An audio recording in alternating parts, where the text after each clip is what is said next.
नमस्कार दोस्तों, SBI security के साप्ताहिक पॉडकास्ट में आपका हार्दिक स्वागत है। आज हम बात करेंगे सप्ताह में वो कौन कौन से इवेंट थे जो मार्केट ने ट्रैक किए हैं और अगले सप्ताह में वो कौन से इवेंट हैं जो मार्केट ट्रैक करेगा। तो दोस्तों, ये सप्ताह काफ़ी पेनफुल था। अक्रॉस द बोर्ड हमने सेल ऑफ देखा मार्केट के अंदर। जहाँ पे निफ्टी और सेंसेक्स की बात है तो निफ्टी और सेंसेक्स दोनों में ही करीब 2% की गिरावट हमने इस सप्ताह में देखी। जहाँ पे निफ्टी 22,023 के आसपास बंद हुआ है, वहीं पे सेंसेक्स करीब 72,644 के आसपास बंद हुआ है। Mid cap small cap indices ने फ्रंट लाइन इंडाइसेस को अंडर परफॉर्म किया हुआ है। जहाँ पे मिड कैप में गिरावट करीब 4% की थी, वहीं पे स्मॉल कैप इंडेक्स करीब 6% जो है नीचे बंद हुआ है।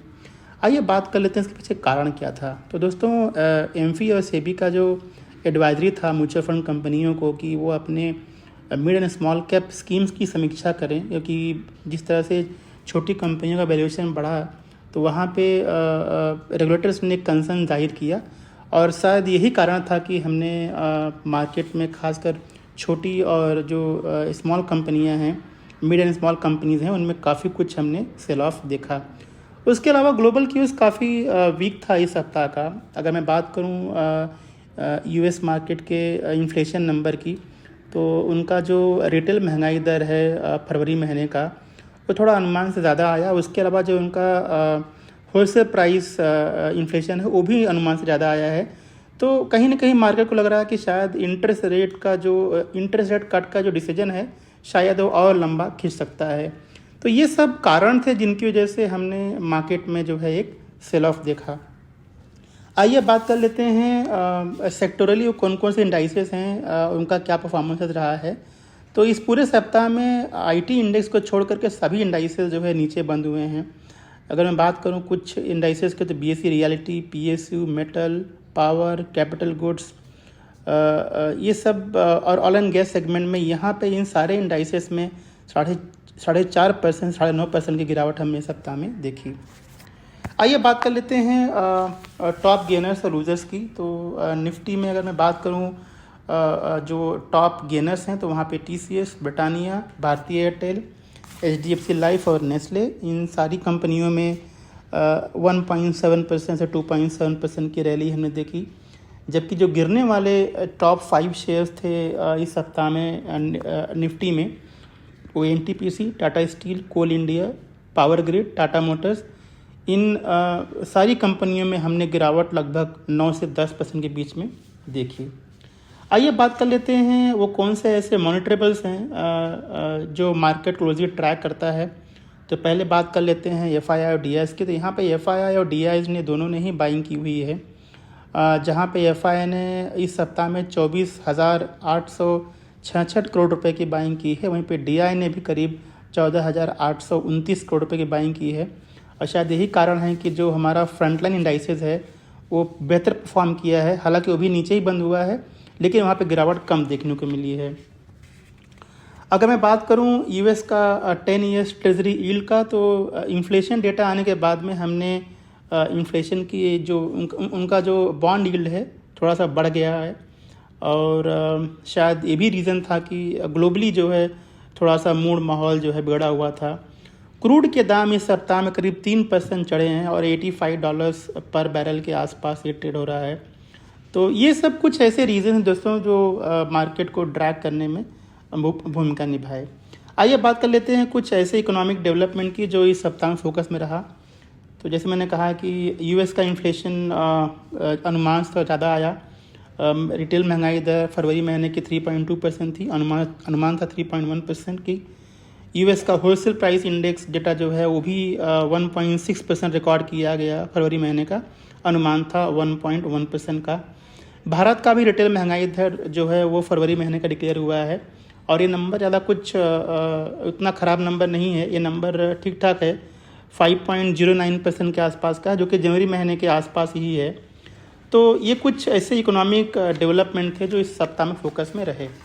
आइए बात करते हैं वो कंपनियां कौन कौन सी हैं जो इस सप्ताह में अपने न्यूज़ के दम पे फोकस में रहीं।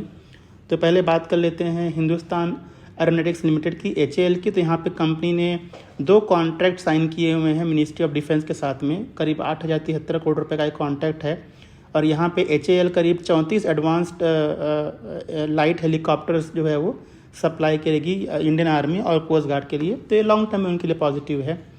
आज़ाद इंजीनियरिंग ने कहा है कि उन्होंने एक $35 मिलियन का एक 7 साल का एग्रीमेंट साइन किया हुआ है GE वर्नोवा के साथ में, और यहाँ पे company high complex rotating airfoil supply करेगी न्यूक्लियर इंडस्ट्री और थर्मल पावर प्रोजेक्ट्स के लिए, तो ये भी उनके लिए लॉन्ग टर्म पॉजिटिव है। टाटा मोटर्स ने कहा है कि उन्होंने तमिलनाडु गवर्नमेंट के साथ में एक MOU साइन किया हुआ है और यहाँ पे कंपनी मैन्युफैक्चरिंग प्लांट लगाएगी और यहाँ पे अगले 5 साल में करीब 9,000 करोड़ रुपए का इन्वेस्टमेंट करेगी, तो ये भी उनके लिए लॉन्ग टर्म पॉजिटिव है। रेलटेक कॉर्पोरेशन ने कहा है कि उनको उड़ीसा कंप्यूटर एप्लीकेशन सेंटर से करीब 113 करोड़ रुपए का ऑर्डर मिला हुआ है, तो ये उनके लिए लॉन्ग टर्म पॉजिटिव है। SJVN ने कहा है कि उस कंपनी को गुजरात ऊर्जा निगम से 500 मेगावाट का एक सोलर प्रोजेक्ट मिला हुआ जिसकी वैल्यू करीब 2700 करोड़ रुपए के आसपास की है, तो ये लॉन्ग टर्म में उनके लिए पॉजिटिव है। कल्पतरु पावर इंटरनेशनल ने कहा है कि कंपनी को 2,455 करोड़ रुपए का ऑर्डर मिला है ट्रांसमिशन एंड डिस्ट्रीब्यूशन के अंदर, तो ये भी उनके लिए पॉजिटिव है लॉन्ग टर्म में। L&T ने कहा है कि कंपनी को मिडल ईस्ट से EPC यानी इंजीनियरिंग प्रोक्योरमेंट कंस्ट्रक्शन सेगमेंट में ऑर्डर्स मिले हैं जिनकी वैल्यू करीब 5 से 10,000 करोड़ रुपए के आसपास की है, तो ये लॉन्ग टर्म में उनके लिए पॉजिटिव है। टाटा पावर ने कहा है कि कंपनी ने एक 100 मेगावाट का सोलर जो पावर है उसको कमीशन किया हुआ है छत्तीसगढ़ में, तो ये उनके लिए पॉजिटिव है मीडियम टू लॉन्ग टर्म में।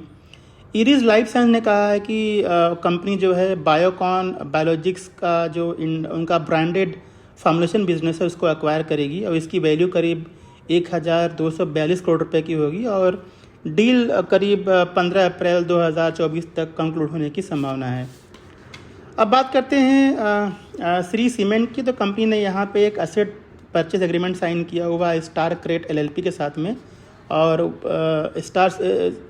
श्री सीमेंट जो है उनके 5 ऑपरेशनल RMC प्लांट जो है वो खरीदेगी जिसकी वैल्यू करीब 33 करोड़ रुपए की आसपास की है, तो ये भी उनके लिए न्यूट्रल टू पॉजिटिव है मीडियम टू लॉन्ग टर्म में। JSW एनर्जी ने कहा है कि उनकी सब्सिडरी को एक लेटर ऑफ अवार्ड मिला है 700 megawatt inter state transmission project का solar energy corporation of India से, तो ये भी उनके लिए पॉजिटिव है मीडियम टू लॉन्ग टर्म में। उसके अलावा दोस्तों कुछ और कंपनियां जिनको ऑर्डर्स मिले हैं, जुपिटर वैगन्स को 957 करोड़ रुपए का ऑर्डर मिला है इंडियन रेलवे से। ओरिएंटल रेल इंफ्रास्ट्रक्चर को 1,250 करोड़ रुपए का ऑर्डर मिला है मिनिस्ट्री ऑफ रेलवे से। HG इंफ्रा को करीब 862 करोड़ रुपए का ऑर्डर मिला हुआ है NHAI से।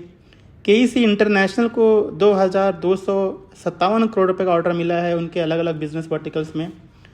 साइंट ने कहा है कि उन्होंने एयरबस के साथ में एक मल्टी ईयर एग्रीमेंट साइन किया हुआ है उनके कैबिन और कार्गो इंजीनियरिंग सर्विसेज के लिए, तो ये भी उनके लिए पॉजिटिव है शॉर्ट टू मीडियम टर्म में।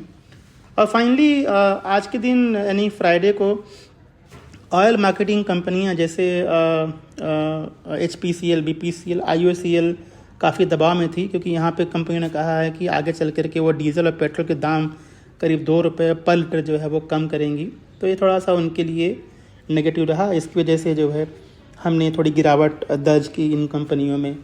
आइए बात कर लेते हैं अगले सप्ताह के लिए क्या लग रहा है दोस्तों। तो अगला सप्ताह जो है जो बड़ा इवेंट जो मार्केट ट्रैक करने वाला है वो है US फेड की मीटिंग जो कि 19 से 20 मार्च को होने वाली है।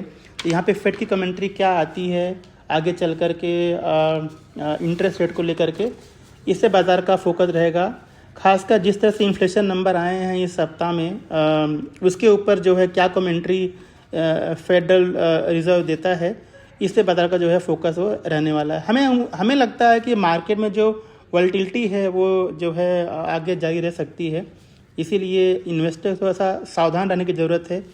अगर आप ट्रेडिंग करते हैं तो अपने स्टॉप लॉसेस को जो है मेंटेन रखें और क्वालिटी स्टॉक्स में आप ट्रेड करें ग्रेजुअली, यानी कि आहिस्ता आहिस्ता आप चाहें तो लॉन्ग टर्म में जो बिजनेसेस हमको अच्छे लग रहे हैं जैसे ऑटो है, ऑटो एंसिलरी है, वेल्थ मैनेजमेंट कंपनीज़ हैं, एसेट मैनेजमेंट कंपनी है या माइनिंग कंपनियां हैं, इन कंपनीज़ में आप चाहें तो ग्रेजुअली आप इन्वेस्टमेंट कर सकते हैं।